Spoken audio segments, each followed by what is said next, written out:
آج ہم سیکھیں گے وضو کا مکمل سنت طریقہ۔ تو چلیں شروع کرتے ہیں کہ سب سے پہلے وضو کرنے سے پہلے بسم اللہ الرحمن الرحیم پڑھیں۔ اس کے بعد دونوں ہاتھوں کو گھٹنوں تک 3 مرتبہ دھونا، یعنی کلائی تک 3 مرتبہ دھونا۔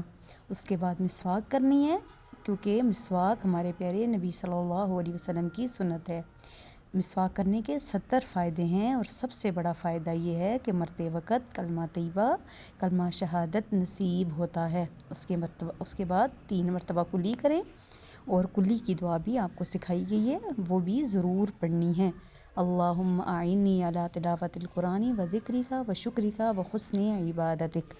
اس کے بعد 3 مرتبہ ناک میں پانی ڈالنا ہے، اور ناک میں پانی ڈالنا ہے، ساتھ بائیں ہاتھ کی چھوٹی انگلی سے ناک کو صاف کرنا ہے، ٹھیک ہے۔ اس کے بعد پھر 3 مرتبہ چہرہ دھونا ہے۔ انشاءاللہ ایک الگ سے ویڈیو بنائی جائے گی جس میں آپ کو ساری دعائیں آپ کو سکھائی جائیں گی، اور چہرہ بھی ایسے دھونا ہے کہ ایک بال برابر جگہ بھی خشک نہ رہے، ٹھیک ہے۔ یعنی ایک کان کی لو سے دوسرے کان کی لو تک، اور پیشانی کے بالوں سے لے کر تھوڑی کے نیچے تک صحیح اچھے طریقے سے چہرے کو دھونا ہے۔ اس کے بعد ہم نے دونوں ہاتھوں کو کونیوں سمیت دھونا ہے، اور ہاتھوں میں بھی ترتیب یہ ہے کہ پہلے دایاں ہاتھ کونی سمیت دھونا ہے، پھر بایاں ہاتھ کونی سمیت دھونا ہے، اور بالکل کوئی بال برابر جگہ بھی خشک نہ رہے۔ پھر اس کے بعد ہم نے سر کا مسح کرنا ہے۔ چوتھائی سر کا مسح کرنا فرض ہے، یعنی اس کے بغیر وضو ہی نہیں ہوگا، اور پورے سر کا مسح کرنا سنت ہے۔